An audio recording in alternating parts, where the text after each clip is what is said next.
দায় এড়ানোর চমৎকার চেষ্টা এক একজন করছেন।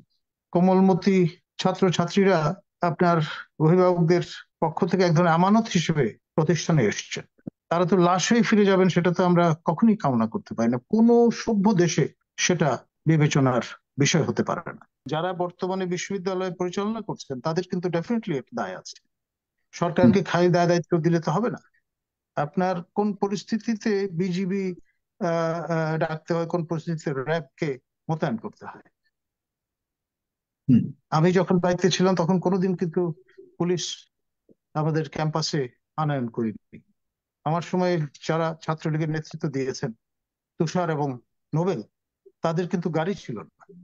আজকে আপনার এই প্রমেল বড়ুয়া, যিনি ছাত্রলীগের সভাপতি, তার গাড়ি ভস্মীভূত হয়েছে। ছাত্রলীগ নেতা কিভাবে গাড়ি অ্যাফোর্ড করেন? এই কথাগুলো কিন্তু পরিষ্কার করে বলতে হবে। তা না হলে এই পরিস্থিতির পরিবর্তন ঘটবে না। উত্তেজনা প্রশমিত হবে, ডাস্ট সেটেল ডাউন করবে, এবং যেই তিমিরে আমরা আছি সেই তিমিরেই আমরা অবস্থান করতে থাকবো। আমি ছাত্র জীবনে কখনো রাজনীতি করিনি, শিক্ষক রাজনীতিতে আমি কখনোই সক্রিয়ভাবে অংশগ্রহণ করিনি, কোনোদিন কোনো পদের জন্য আমি নির্বাচনে প্রার্থী হইনি, এবং আমি জাতীয় নির্বাচনে ভোটাধিকার প্রয়োগ করি না। সেই রকম একজন মানুষ হিসেবে আমি কিন্তু এই বক্তব্যটা রাখলাম। টিল টু ডেট আমার জানা মতে বেগম রোকেয়া বিশ্ববিদ্যালয়ের প্রশাসনের পক্ষ থেকে, শিক্ষক সমিতির পক্ষ থেকে শোক প্রকাশ করা হয়নি এই আবু সাইদ যিনি প্রাণ দিলেন। এখন আমরা কোন পর্যায়ে এসে দাঁড়িয়েছি? আমাদের স্যানিটি কি ফিরবে না? দায় এড়ানোর চমৎকার চেষ্টা এক একজন করছেন। বাহাস করে তো জীবন ফিরিয়ে নিয়ে আসা যাবে না। এই যে আজকে 6 থেকে 7 জন আপনার মৃত্যুবরণ করল, স্কুল ছাত্রী, অসমর্থিত সূত্রে জানা যাচ্ছে যে রংপুরে স্কুল ছাত্রী নিহত হয়েছেন বা চরম সংকটাপন্ন একটা অবস্থায় আছেন, জীবন মৃত্যুর সন্ধিক্ষণ। এমনটি হবে কেন? সেই মতিউরের কথা আমরা জানি, নবকুমার ইনস্টিটিউশনের ছাত্র, তিনি শহীদ হয়েছিলেন, প্রাণ দিয়েছিলেন। আমরা কি সেই নবকুমারের যুগে ফিরে আসলাম আবার? মানে আমাদের কিন্তু সোল সার্চিং করা দরকার। আমরা মুক্তিযুদ্ধের সপক্ষে বিপক্ষে নানান রকম তর্কে বাকযুদ্ধে লিপ্ত হতেই পারি, কিন্তু এটা তো ডিবেট নয়, এটা জীবন মৃত্যুর প্রশ্ন। আমার মনে হয় যথেষ্ট হয়েছে, এনাফ ইজ এনাফ। এই বিষয়গুলো নিয়ে আমাদের সিরিয়াসলি ভাবা দরকার।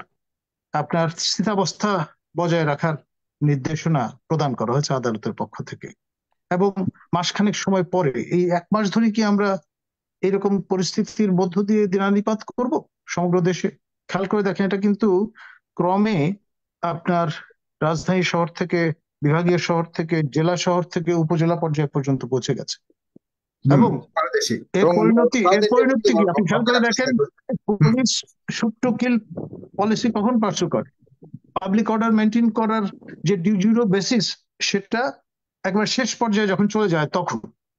এখন তারপরে ব্যাপারটা যে যে দাঁড়াচ্ছে, এরপরে আমরা জানি যে আধা সামরিক বাহিনী বিজিবি কে মোতায়েন করতে হয়। হুম। বিজিবি যখন ফেল করে যায়, তখন শেষ সম্বল আমাদের দেশপ্রেমিক সেনাবাহিনীকে মোতায়েন করতে হয়।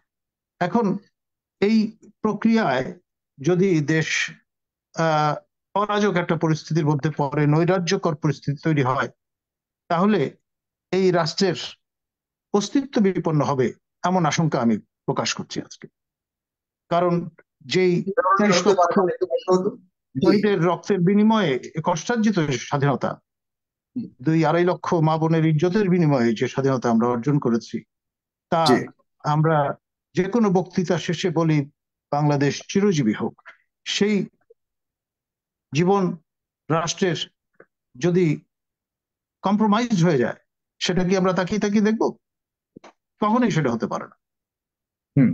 সুতরাং সময় এসছে আসলে অবস্থান নেয়ার, পরিষ্কার অবস্থান বক্তব্য নেওয়ার হাজির পরিষ্কার করবার। অবস্থানটা কি ধরনের নেওয়া উচিত বলে মনে করেন? আর এই সেটা হত্যাকাণ্ড হচ্ছে যে কোন হচ্ছে, প্রতিটি এটা জীবন এখানে কার মূল্যবান। ব্যর্থতা এবং কার একটি দায়? জীবন, একটি জীবনকেও আমরা ক্যানন ফডার হিসেবে গ্রহণ করতে পারি না বা অ্যালাউ করতে পারি না, সেটা হবে না। এবং যে যে প্রতিষ্ঠান আছেন, দায় তাদেরকে নিতে হবে। হুম। আমার শিক্ষকরা জীবিত থাকতে ছাত্র ছাত্রীর বুকে গুলি বিদ্ধ হওয়ার মতো পরিস্থিতি তৈরি হবে কেন? আপনি খেয়াল করে দেখেন টার্সিয়ারি এডুকেশন সাবসেক্টরে সবগুলো প্রতিষ্ঠানে শিক্ষকদের ধর্মঘট চলছে। অনেক জায়গায় কর্মকর্তা কর্মচারীরাও তাতে সামিল হয়েছে। এখন এই জিনিসটা আমরা কতদিন অ্যালাউ করব? এমনি তো শিক্ষা ব্যবস্থা নিয়ে নানান রকমের মৌলিক প্রশ্ন উঠছে। এখন একটি জাতির মেরুদণ্ড এখন কি করা যদি উচিত বলে মনে করেন আমরা আপনার ভেঙে চয়েস ফেলি, কি? আপনি আপনি তাহলে এই জাতি কি টিকবে?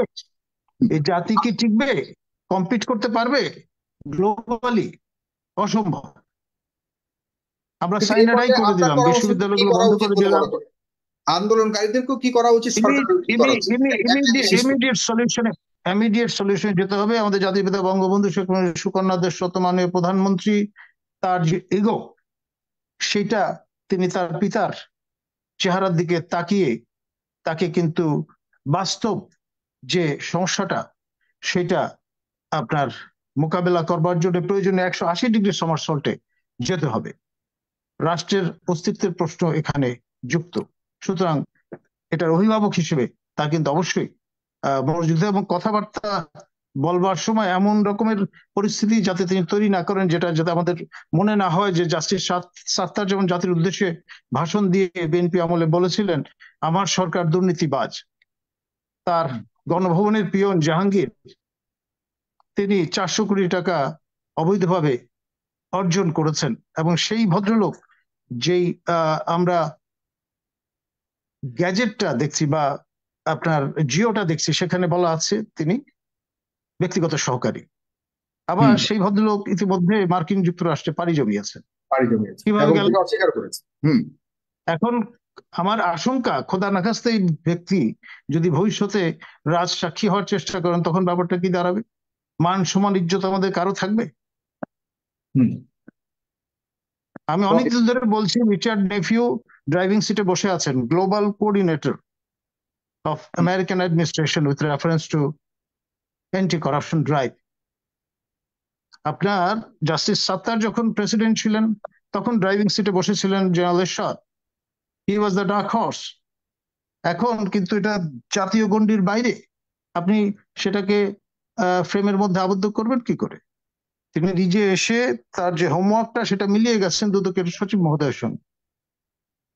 এই বিষয়গুলো আমরা ভুলে যাই। আমরা মনে করছি আমরা জাতীয় গণ্ডির মধ্যে খেলাধুলো করছি। এটা বড় ক্যানভাসের খেলা। সেই বিষয়টা আমরা কেন বারবার বিস্তৃত হই? আপনি বড় ধরনের আশঙ্কা করছেন যদি এটা এভাবে চলতে থাকে। আপনাকে অনেক ধন্যবাদ আপনার যে পরামর্শ দিয়েছেন প্রধানমন্ত্রীর প্রতি আর সরকারের প্রতি। আর কোনোভাবে আপনি দায় মুক্ত ভাবছেন না যারা বিশ্ববিদ্যালয়ের প্রশাসক, বিশেষ করে বেগম রোকেয়া যে সেখানকার তাদেরকে দায় নিতে হবে। পুরোপুরি দায় নিতে চাচ্ছেন।